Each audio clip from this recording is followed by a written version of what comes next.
Hello, African enthusiasts. Welcome back to your channel. Today we're diving into a relevant topic, purchasing land in the Gambia or Africa as an African American. If you've been considering this move, you're in the right place. So let's get started. Beloved, I'm going to provide you 7 tips to avoid being scammed. Number 1 is the overview of land ownership. I want to make sure that I'm giving you the right information, so I'll have to look at some notes, okay? Number 1, overview of land ownership. The Gambia offers a unique mix of land ownership opportunities. Understanding the basics of land ownership is crucial before you make any type of investment. There are 3 main types of land ownership in the Gambia: customary, leasehold, and freehold. Customary land is managed by the local community or an okalo, while freehold and leasehold is governed by the state. I personally have only dealt with customary, as this is the way locals are allocated family land as well as the opportunity to purchase land in a particular village. Okay, here's a tip that most Afro-ascendants totally neglect. It is the legal requirements for foreigners. Let's talk about what those requirements are for buying land in the Gambia. Foreigners generally are restricted to purchasing leasehold land, which is where you can obtain a lease or an agreement with the government for a specific period, usually up to 99 years. The freehold is a system where individuals own land outright, and the government cannot interfere with how the land is used or allocated. Now, the customary is, like I said earlier, is working with the okalo. So it's essential to work with a reputable lawyer to navigate the legalities and ensure that all your paperwork are in order. This is important to note. Gambia lacks laws protecting buyers from real estate scammers. You must do your due diligence and never, ever, ever give or send anyone money in relationship to land or anything else, really. In the Gambia or Africa, never send money. Okay, here we go. Tip number 3, types of land and their uses. The types of land you can purchase vary widely, from residential plots to commercial and agricultural land. If somebody is trying to sell you beachfront property, forget about it. In Gambia, that's totally illegal. Each type of property has its own set of regulations and intended uses. Knowing the purpose of your investment will help you choose the right type of land, and understanding the specific requirements for the land that comes with it. Tip number 4, step-by-step buying process. Here's a step-by-step guide to buying land in the Gambia, and you, of course, can use it in Africa. First, you need to research potential areas and properties. Next, contact the sellers and arrange for site visits. Once you can see the property, and if you feel that that property is right for you, then you start to negotiate a price and the terms of your purchase. First, you want to ensure that all your paperwork is intact. So you need to thoroughly check your paperwork before you sign anything. And then you need to finally register with the land office and also other appropriate authorities in Gambia. It's a detailed process, but with the right guidance, this process is manageable. You want to make sure you're at the registry of lands, that you have your proper deeds, and that all your paperwork has been signed off and sealed before you relinquish any money to anybody. It's very important for you not to pay any money until you have secured the proper documentation. Africa enthusiasts, if you made it this far, don't forget to like, subscribe, and hit that notification button. Thank you in advance. I appreciate it.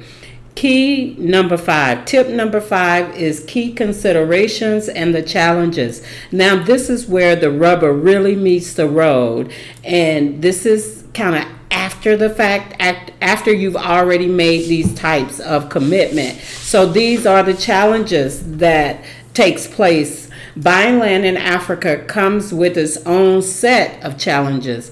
These can include land disputes. Oftentimes, it's communal land with family members. One person is in America or in Europe somewhere, doesn't agree to the sale, so that's a land dispute. Then you have the legal hurdles, and then navigating cultural differences is also an issue. It's crucial to do a thorough due diligence. I don't know how many times I can encourage us to do due diligence. We need to understand the local customs and work closely with the local professionals to mitigate the risks. So there are major risks when it comes to blindly agreeing to purchasing land and then sending your money to people that are not even legitimate enough to sell land. And I'll talk about that at the end of my video.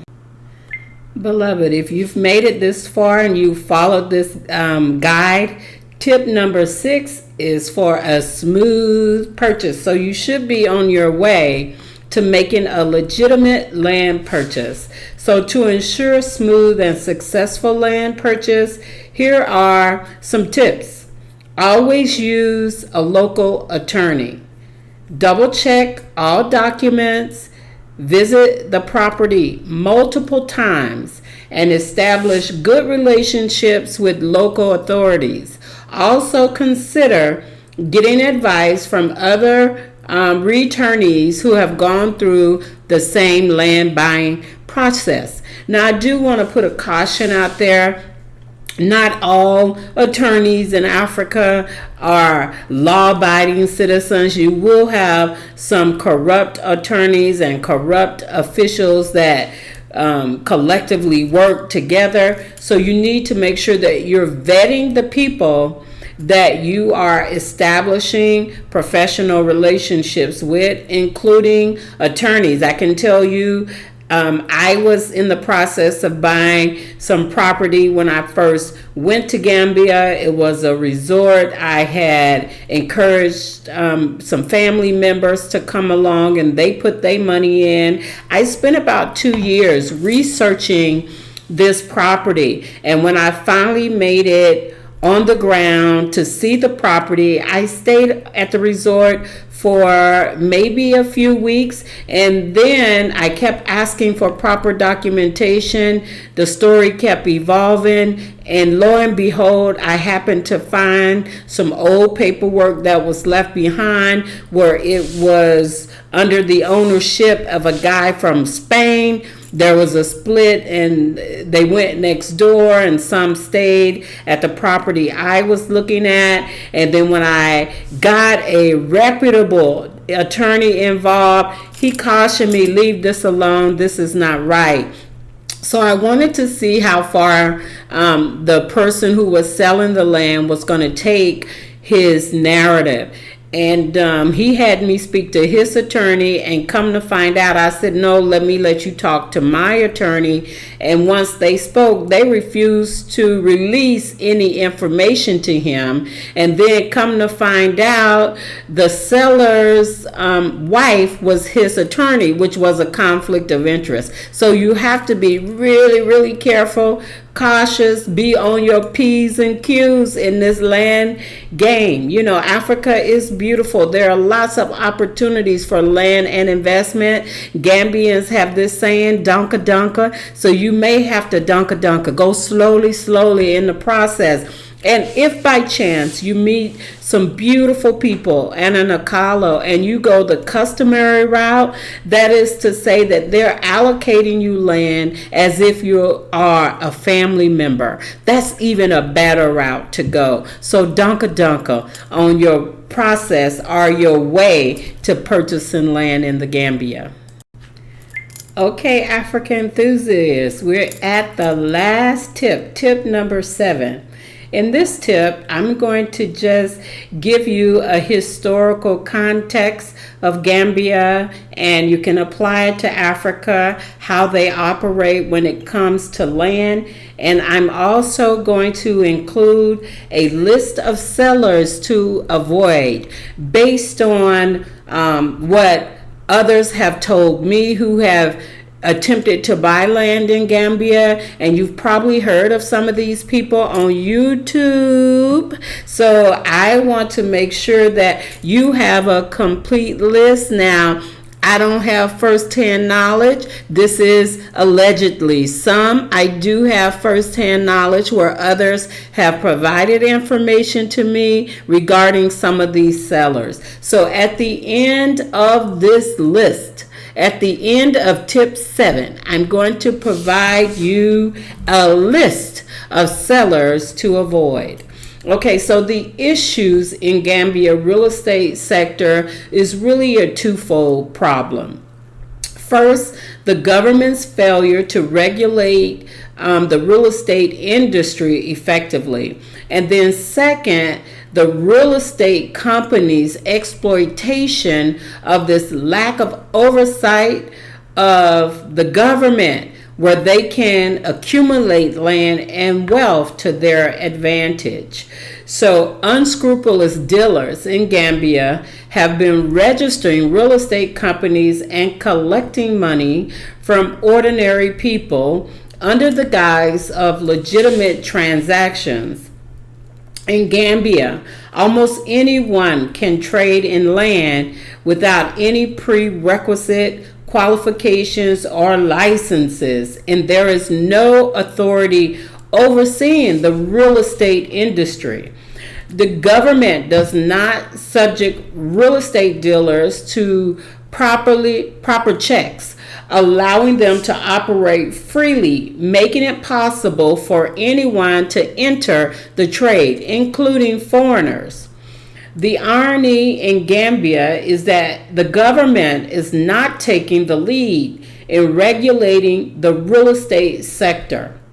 Many Gambians, including those who live in the diaspora, I mentioned America and Europe, they have the same problem. It's not just foreigners really, have urged, but the Gambians have urged the government to implement a moratorium on the registration of new real estate companies while they work on establishing a comprehensive land policy and legislation to regulate this industry.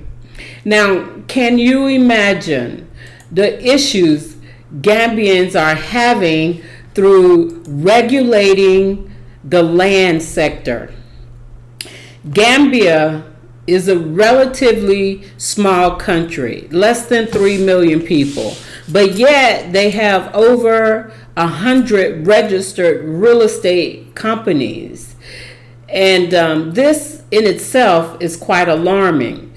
They are all rushing to grab land from the indigenous people, and then they start their operations. So there's a push and a drive and encouragement of selling land, and it's a ripple effect that even the locals are caught up in the land scamming and they have no clue what's taking place. Some have a clue and some don't. So really, it's hard to trust any real estate person or realtor in Gambia or Africa, because at this point they all seem like scammers. Most who purchase land in Gambia still haven't received their land or their money, let alone proper transfer paperwork or deeds. Now, I have witnessed personally a real estate person selling land and acquiring transfer deeds that was stamped as an official document where he had paid someone for these documents. So even though you may receive a transfer paperwork or title deed, does not necessarily mean that it's legal. It could be that someone has stamped a legitimate government stamp on paperwork and have provided it to you. And when you come to register your property, then that's when you start to have the issues. So the sheer number of companies and individuals in the real estate sector is certainly concerning. The sector falls under the purview of the Minister of Lands, but operating a real estate company in the Gambia is a simple process. All you have to do is register it like you're registering a business name. It takes about 20 minutes or less. So you just fill out the necessary forms and you make a payment at the Office of the Registry of Companies under the Minister of Justice. Once issued a certificate of registration, anyone can start operating and selling land, whether it's legitimate or not. Anybody and their mama can sell land, and that is why all of the land scamming is occurring. Many people from the diaspora who are returnees with no income will result in land scamming and venture into property rental schemes. However, the Ministry of Lands, which oversees the real estate sector, has no say in who should be registered or allowed to operate as a real estate company. Additionally, there is no unified land policy in place. Gambian law, a real estate company is registered in the same manner as any other business, requiring only a certificate of registration from the Ministry of Justice to begin trading. Oh my goodness, this is mind-blowing, guys. Based on communications, here's a list of individuals and agencies on the ground that you should avoid.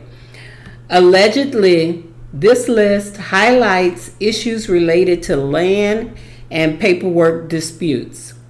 Personally, I haven't encountered any land disagreements or fraudulent paperwork because I took the necessary steps to ensure that everything was in order. Unfortunately, many others did not do their due diligence and have reported being scammed by the following: Access Real Estate, African Properties, Art Cathy, Biamo Group, Blacksit, BMG Properties, GAM Housing, Global Properties, Queen Jody and AP, Quasi Boyd, PVT, Properties Gambia, S&J, Solid Properties, and Sanu Gam. I'm sure there are plenty more out there, but that has been what's been reported to me, and issues have been shared about documentation and paperwork